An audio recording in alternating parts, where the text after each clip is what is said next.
ആരാണ് ഈ സുന്ദരി? ഈ സുന്ദരിയെ നിങ്ങൾക്കറിയാമോ? ഇവർക്ക് ഒരു പ്രത്യേകതയുണ്ട്. ഹരിയാന തെരഞ്ഞെടുപ്പിൽ ഈ ബ്രസീലിയൻ സുന്ദരി, ഈ ബ്രസീലിയൻ മോഡൽ 22 തവണ വോട്ട് ചെയ്തു. ഹരിയാനയിലെ തെരഞ്ഞെടുപ്പിൽ ഈ ബ്രസീലിയൻ സുന്ദരി 22 തവണ വോട്ട് ചെയ്തു.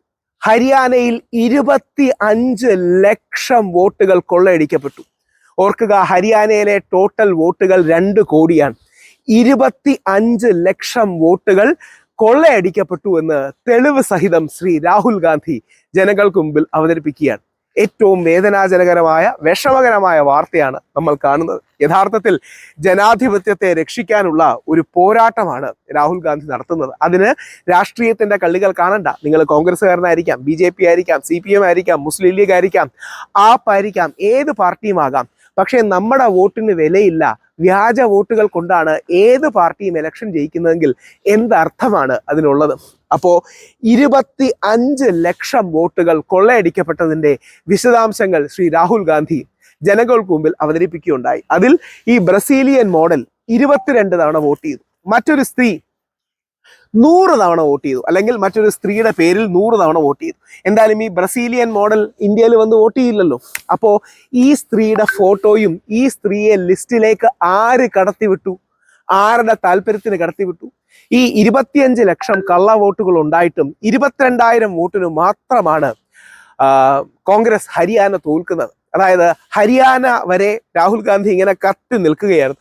പ്രതിപക്ഷ നേതാവായി വന്നു.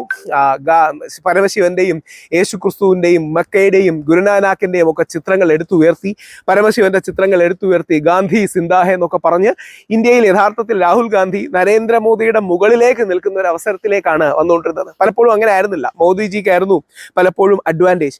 എന്നാൽ രാഹുൽ ഗാന്ധി തിളങ്ങി കുതിച്ചുയർന്നു വന്നുകൊണ്ട് നിൽക്കുകയായിരുന്നു. ഹരിയാന ഇലക്ഷൻ അതിശക്തമായി പോകുമെന്നും അതോടെ ഇന്ത്യയുടെ രാഷ്ട്രീയം മാറുമെന്നും ഉറപ്പിച്ചതാണ്. ഞാൻ ഹരിയാനയിൽ നിന്ന് ഗ്രൗണ്ട് റിപ്പോർട്ട് ചെയ്തതാണ്. അവിടുത്തെ BJP-ക്കാർ പോലും ഇത്തവണ കോൺഗ്രസ് ജയിക്കും എന്ന് പറഞ്ഞിരുന്ന അവസ്ഥയിൽ കോൺഗ്രസിന്റെ പരാജയത്തിന്റെ കാരണം വ്യാജ വോട്ടുകളും യഥാർത്ഥത്തിൽ സംഘടിതമായി വ്യാജ വോട്ടുകൾ ചെയ്തതാണ് എന്ന് തെളിവ് സഹിതം രാഹുൽ ഗാന്ധി പുറത്തുവിട്ടിരിക്കുകയാണ്. അങ്ങനെ 25 ലക്ഷം കള്ള വോട്ടുകളാണ് ചെയ്തിരിക്കുന്നത്.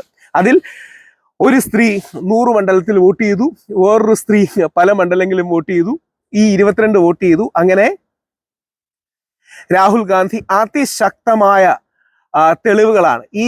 ഈ പെൺകുട്ടിയുടെ പേര് ചില സ്ഥലങ്ങളിൽ സീമ, സ്വീറ്റി, സരസ്വതി, ഈ ബ്രസീലിയൻ മോഡലിന്റെ പേരുകളാണ്. അങ്ങനെ ഒരേ ഫോട്ടോ ഉപയോഗിച്ച് 2 പോളിംഗ് ബൂത്തിൽ മാത്രം 223 വോട്ടുകൾ പട്ടികയിൽ ഉൾപ്പെട്ടിട്ടുണ്ട് തുടങ്ങിയ ഞെട്ടിക്കുന്ന കാര്യങ്ങളാണ് രാഹുൽ ഗാന്ധി പുറത്തുവിട്ടത്. രാഹുൽ ഗാന്ധി തെളിവ് സഹിതം ഇത്തരം കാര്യങ്ങൾ കൊണ്ടുവന്നത് യഥാർത്ഥത്തിൽ ഇലക്ഷൻ കമ്മീഷൻ സംഘടിതമായി വോട്ട് ചോരി ചെയ്യുന്നു എന്ന സംശയം ഉണർത്തുന്നതാണ്.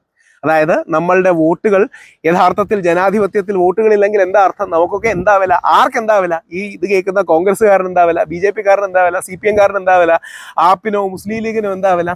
ആ വോട്ടുകൾ വേറെ ആരെങ്കിലും ചെയ്യുകയാണെങ്കിൽ നമുക്ക് എന്ത് വാല്യൂ ആണുള്ളത്? നമുക്കെന്ത് മൂല്യമാണ്? ഈ രാഷ്ട്രീയക്കാര് നമ്മൾ പറയുന്ന എന്തെങ്കിലും പിന്നെ കേൾക്കുമോ?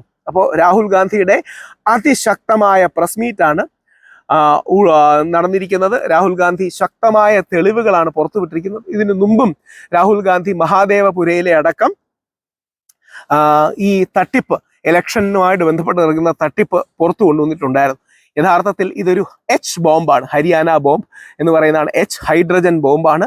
യഥാർത്ഥത്തിൽ വളരെ ഭീതിജനകമായ, ഞെട്ടിക്കുന്ന കാര്യമാണ് നമ്മൾ കണ്ടുകൊണ്ടിരിക്കുന്നത്. വിഷമകരമാണ്, വേദനാജനകരമാണ്. എന്താണതിൽ? ഇനി അതിന്റെ കൃത്യം ഡീറ്റെയിൽസും കൂടെ പറയാം. അവിടെയാണ് രാഹുൽ ഗാന്ധി, പണ്ടത്തെ രാഹുൽ ഗാന്ധി മാറി പുതിയ രാഹുൽ ഗാന്ധി അതിന്റെ പ്രത്യേകത. വളരെ കൃത്യമായി ആൾക്കാർക്ക് തിരിച്ചു മറുപടി പറയാൻ കഴിയാത്ത അത്ര പ്രിസിഷനായിട്ടാണ് രാഹുൽ ഗാന്ധി വന്നത്. 5,21,619 ഇരട്ട വോട്ടുകൾ ചെയ്തു. 93,174 എണ്ണം തെറ്റായ വിലാസമാണ്. 1,24,177 തിരിച്ചറിയൽ കാർഡുകളിലെ ചിത്രം വ്യാജ ചിത്രങ്ങളാണ്. എത്ര മാസിവ് ഫ്രോഡാണ് നടന്നിരിക്കുക എന്ന് നോക്കുക. അപ്പോൾ ഈ ബ്രസീലിയൻ മോഡലിന്റെ പേര് മത്യൂസ് ഫെരേര. അപ്പം മത്യൂസ് ഫെരേര അടക്കം ഇവിടെ നമ്മുടെ ജനാധിപത്യത്തെ അട്ടിമറിക്കാൻ വന്നതിന്റെ റീസൺ ഇതാണ്. ഈ സുന്ദരിയുടെ പേരാണ് മത്യൂസ് ഫെരേര. യഥാർത്ഥത്തിൽ രാഹുൽ ഗാന്ധി നടത്തുന്നത് ജനാധിപത്യത്തെ രക്ഷിക്കാനുള്ള വലിയൊരു ഒറ്റയാൾ പോരാട്ടമാണ്. അതിന് കക്ഷി രാഷ്ട്രീയ ഭേദമന്യേ നമ്മൾ പിന്തുണ കൊടുക്കണം. കാരണം നാളെ സാധാരണ ബി ജെ പിക്കാർക്ക് മുമ്പിൽ വിലയുണ്ടാകുന്നത്, സാധാരണ കോൺഗ്രസ്സുകാർക്ക് മുമ്പിൽ വിലയുണ്ടാകുന്നത്, സാധാരണ കമ്മ്യൂണിസ്റ്റുകാർക്ക് മുമ്പിൽ വിലയുണ്ടാകുന്നത് എന്തുകൊണ്ടാണ്? നമുക്ക് വോട്ടുള്ളതുകൊണ്ടാണ് ഇവർ മനസ്സിൽ ചീത്ത വിളിച്ചുകൊണ്ടെങ്കിലും നമ്മളെ കേൾക്കുന്നത്. അപ്പോൾ ആ വോട്ടിനെ മോഷ്ടിക്കുന്നത് ഏറ്റവും വലിയ പാതകമാണ്, കുറ്റമാണ്, പാപമാണ്. ആ പാപം ചെയ്തവർ ഒരു കാരണവശാലും വെറുതെ വിടപ്പെടരുത്. അതിശക്തമായ നടപടികൾ ഉണ്ടാകണം. ഇലക്ഷൻ കമ്മീഷന്റെ പ്രതികരണം കാത്തിരിക്കുകയാണ്. എന്താണ് ഇലക്ഷൻ കമ്മീഷൻ വരിക എന്നുള്ളത്? ഇലക്ഷൻ കമ്മീഷൻ ഇപ്പോൾ SIR ഒക്കെ വരുന്നുണ്ടെന്നാണ് പറയണേ. അപ്പോൾ ഈ നടന്ന കാര്യങ്ങളുടെ ഉത്തരവാദിത്വം ആരെ ഏറ്റെടുക്കും? അതിശക്തമായ നടപടികൾ ഉണ്ടാവണമെന്ന് വിശ്വസിക്കുന്നു.